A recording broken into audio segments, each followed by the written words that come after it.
பாசிஸ்டுகள் மற்றும் அடிமைகள் கிட்ட இருந்து தமிழகத்தை மீட்க வேண்டிய பொறுப்பு திமுக இளைஞர் அணி நிர்வாகிகள் கையில தான் இருக்கு அப்படின்னு துணை முதல்வர் உதயநிதி ஸ்டாலின் அவர்கள் தெரிவிச்சிருக்காரு.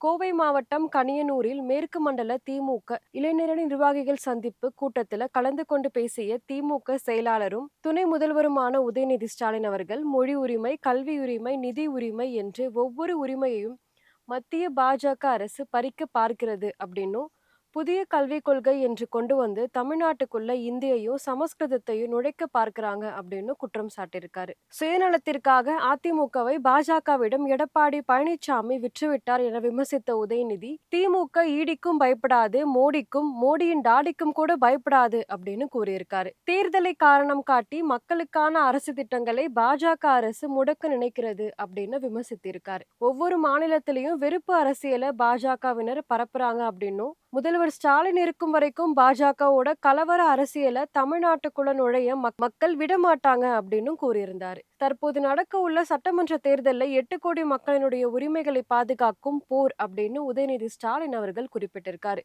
அடுத்த 50 நாட்களுக்கு இளைஞர் அணியினர் களத்தில் இறங்கி தீவிர பிரச்சாரம் செய்தா 200க்கு அதிகமான தொகுதிகளில் திமுக கூட்டணி வெற்றி பெறும் அப்படின்னு உதயநிதி ஸ்டாலின் அவர்கள் நம்பிக்கை தெரிவிச்சிருக்காரு.